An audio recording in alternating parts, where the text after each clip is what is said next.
FSC Biology Quick Summaries, Chapter 19, Growth and Development for the preparation of PPSC lecturer and subject specialist Zoology and Biology. In this full chapter review, we shall discuss growth and development in plants, phases of growth in plants, growth and development in chick, fertilization, incubation, cleavage, morula, blastula, gastrologia, and finally we shall reach up to abnormal development.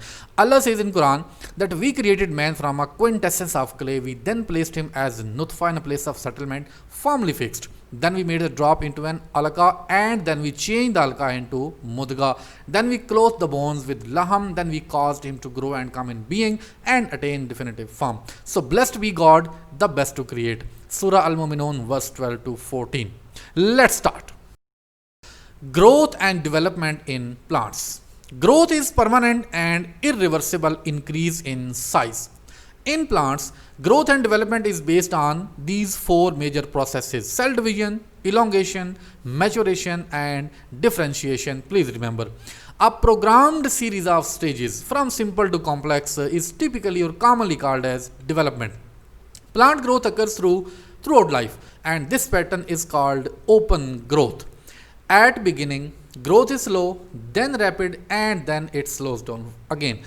Meristems are young tissues which retain potential of division. They are also called as growing points. So actually meristems are growing points. Apical meristem is a type of meristem which is responsible for primary growth of shoot and root. And what is primary growth? Increase in length of shoot and root.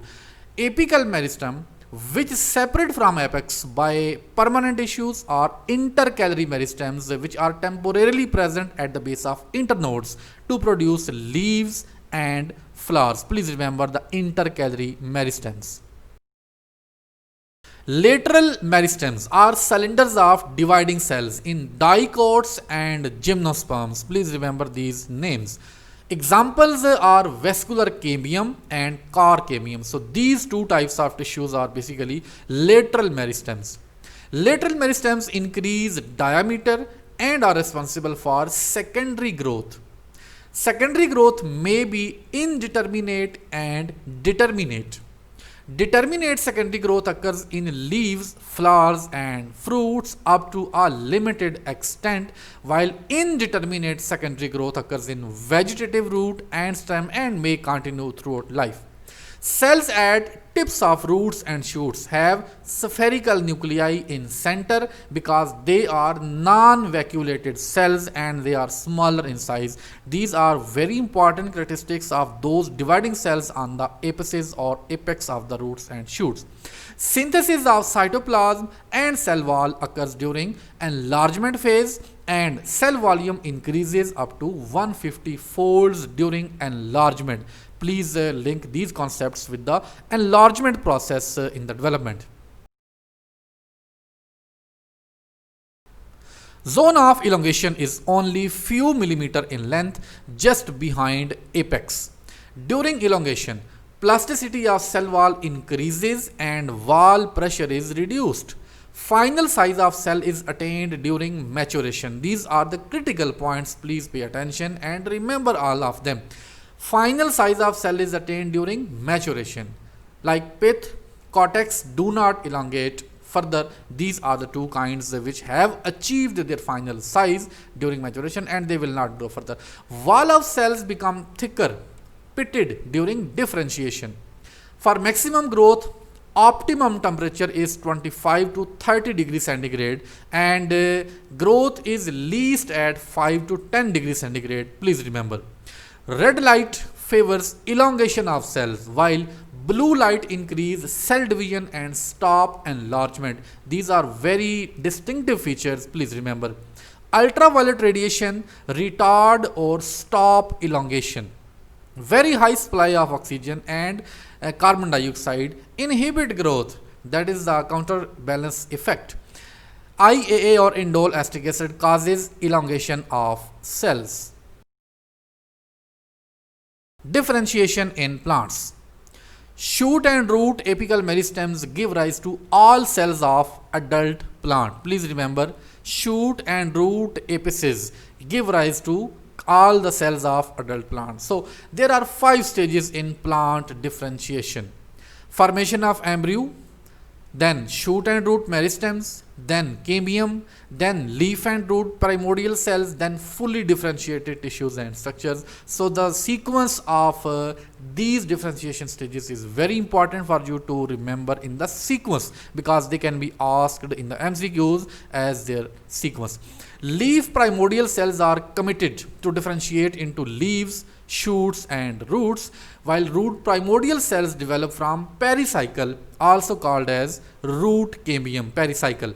Inhibition of growth of lateral buds. Inhibition or stopping of growth of lateral buds by auxins released by apical meristem is called apical dominance, discovered by Thimann and Skoog in 1934. So apical dominance is that apices are dominant and they stop the growth of lateral buds to elongate further on the upper or toward the gravity.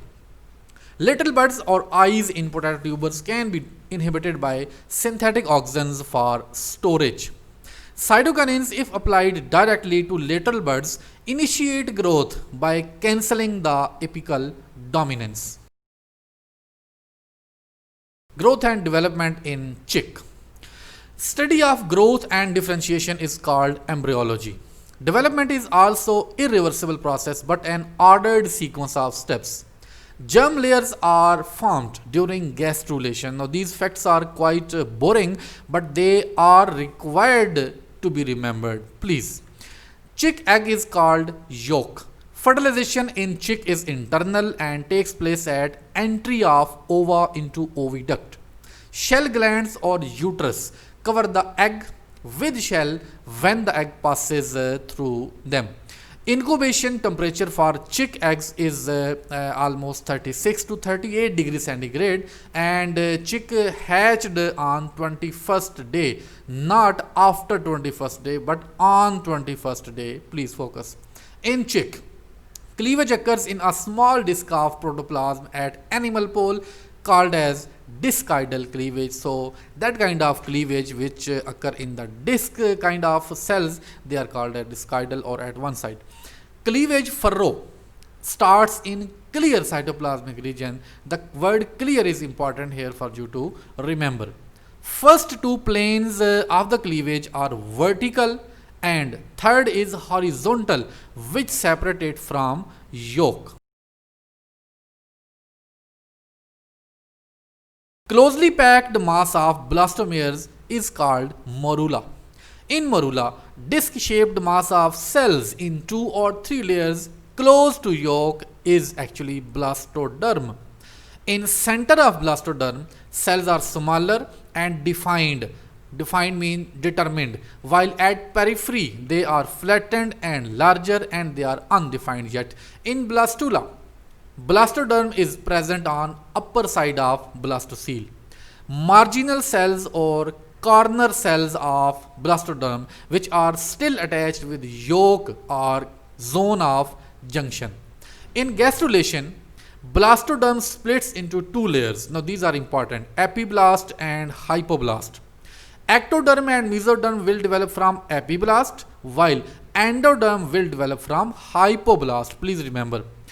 Pool of fluid which develop under central cells of blastoderm, pushing them up, is called area pellucida, while peripheral cells remain attached to yolk and they form area opaca. So the difference between area opaca and area pellucida is very, very important to understand.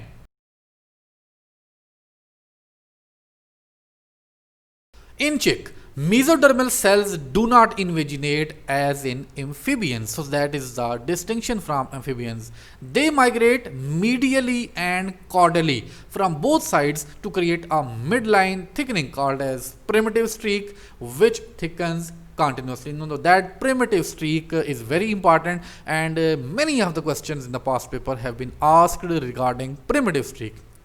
This result into pear-shaped blastoderm from circular shape. So at initially the shape was circular, but due to formation of the primitive streak, that changed to pear shape. Primitive streak appears about 18 hours. Anterior end of streak is occupied by primitive node or notochordal cells, while rest of the streak is mesoderm. Please remember that is a distinctive feature.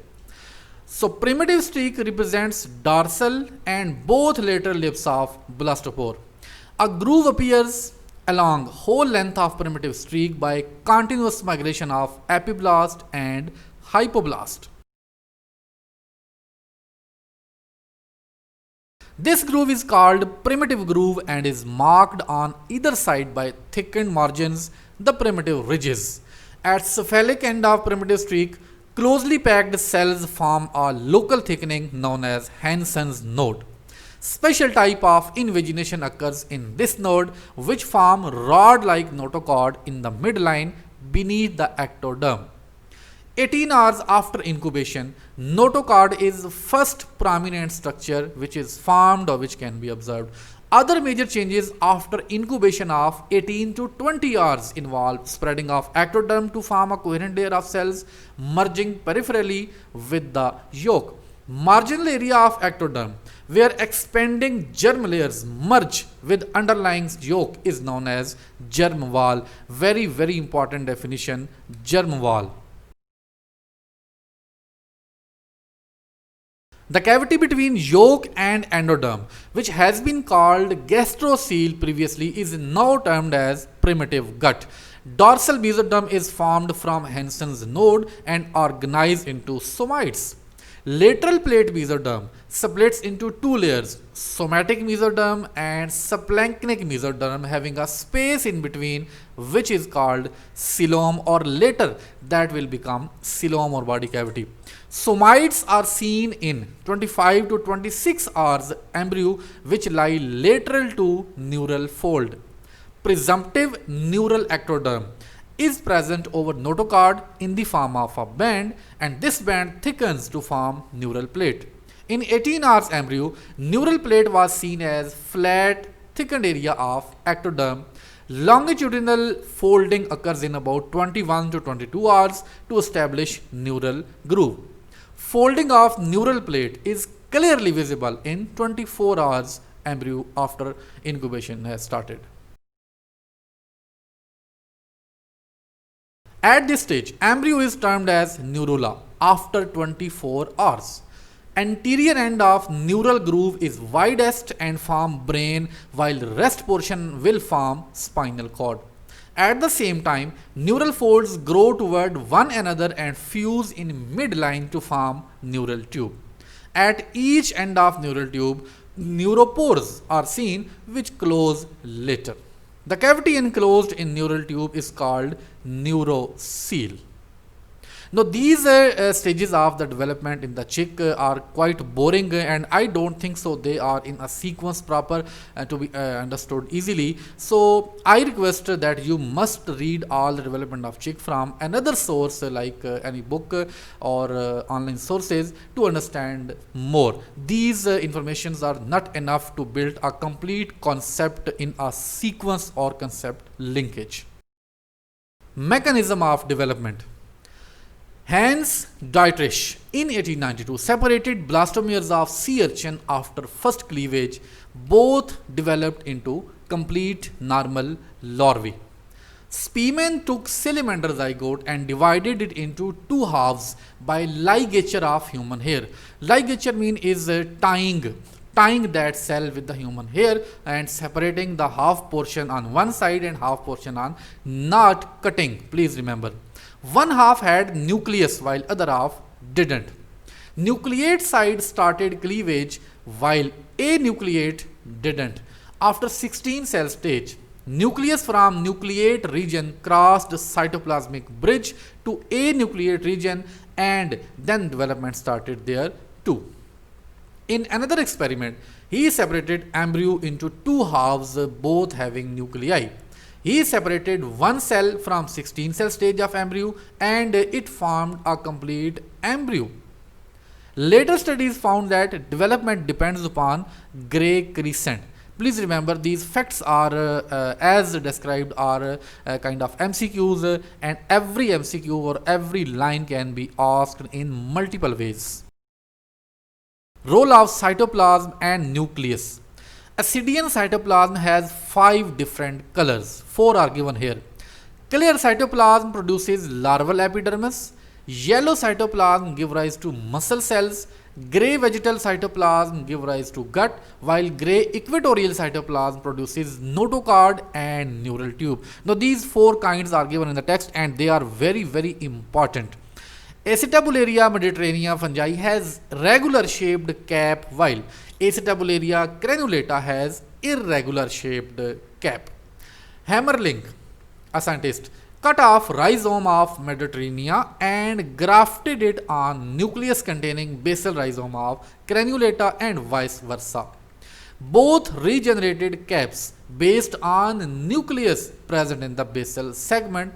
Only nucleus determine structure of cap, while cytoplasm select genes to play roles. So the function of the cytoplasm is only the selection of the genes, that which gene will be active and which will sleep.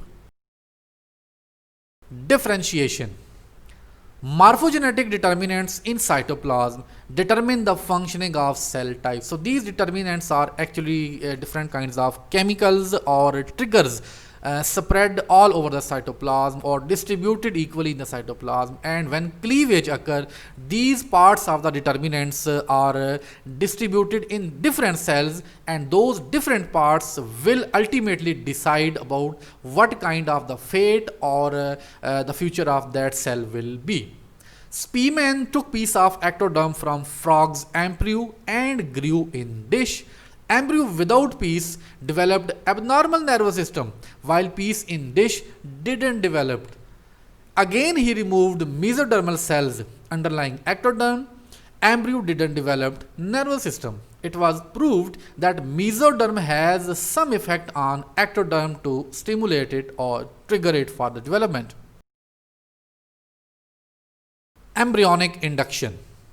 Hans Spearman and Hilde Mangold in 1924 removed piece of dorsal blastopore lip or lip of blastopore from embryo of salamander at gastrula stage. They transplanted it into another salamander. Transplanted means they removed the blastopore lip from second embryo as well, and then they transplanted the first one at gastrula stage. Transplanted piece invaginated and developed a notochord and somites like normal. It also induced the second embryo to form neural tube and complete nervous system. So, it was found that only cells of dorsal lip of blastopore were capable of inducing a complete embryo, and if that blastopore is removed, that development will not complete. Dorsal lip of blastopore correspond to presumptive notochord, somites and precaudal plate. That's why it is called primary organizer. Now that is very, very important definition here.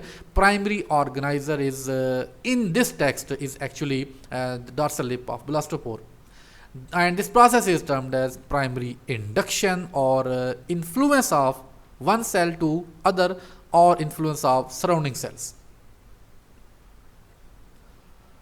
Aging. Gerontology is the study of aging. Negative physiological changes in the body is called as aging. That is the most broad level definition of aging. Aging can be identified by loss of hair pigment, development of small pigmented areas in skin, face and arm, dryness and wrinkling of skin, loss of agility, increased weight, poor vision, forgetfulness, weaknesses and decreased immunity. See, these are the characteristics which actually decide that aging has started or aging is occurring, and that aging cannot be controlled. Arthritis arises by degeneration of cartilage, degeneration and disappearance of elastic tissues in tunica media of blood vessel. Tunica media of blood vessel result in arteriosclerosis. Collagen acquire increased cross linkages in its proteins during aging. Average 11 years can be added to life by regular meals, regular exercises and adequate sleep and some other normal factors. Regeneration. Sponges has great power of regeneration. Great power. Please, that keyword is important. Great power only. Lobster can regenerate its pincer claw if starfish arms are cut, but central disc remain intact. it can regenerate arms, but arms has less chances to regenerate central disc or can develop into complete organism. If head of earthworm is removed, it is regenerated. Limbs in amphibians can be regenerated but rapidly regenerated during younger life. In plants, the basis for plant propagation is regeneration. That is very important MCQ here, that the base for plant propagation is actually, and the options may be cell division, maturation, whatever, but actually the answer will be regeneration. Neoblast, these are the cells in planaria, are undifferentiated cells almost present in all parts of body, and undifferentiated cells you may also call them as stem cells. They migrate to site of amputation or infection or affection and differentiate to form missing part. In salamanders, tissue cells de-differentiate. What is de-differentiation? Already differentiated cells again become undifferentiated and then they re-differentiate to regenerate. So that is the salient or distinctive features of salamander cells. Abnormal development. Teratology is the study of abnormal developments or abnormal physiological developments and their causes, mostly in humans. Only males suffer from hemophilia disease, not the females, because they become carrier. Klinefelter syndrome is a trisomy of sex chromosomes, while in Turner syndrome, one of the sex chromosome is missing. XYY condition leads to tallness. Now, XYY must not be confused with the Klinefelter, because Klinefelter syndrome is XXY, while XYY is a very rare case, and I have not found any name special to this, and simply it is called XYY condition. It leads to tallness, aggressiveness, mental defects, and antisocial behavior. Now, these symptoms may be linked with that condition. Teratogens are environmental factors which cause abnormal development. X-rays are teratogenic because they mutate developing ova or sperm. So the young peoples or the pregnant women must avoid X-rays in the hospitals. In microcephaly, individuals are born with small skull. That's it from this growth and development. Next chapter inshallah will be of chapter 20, chromosomes and DNA. And to watch other chapters, check the playlist or description. Stay healthy, stay happy, stay prepared, and please consistently keep up your encouragement to appear in the PPSC. Thanks so much for being with me. Allah Hafiz.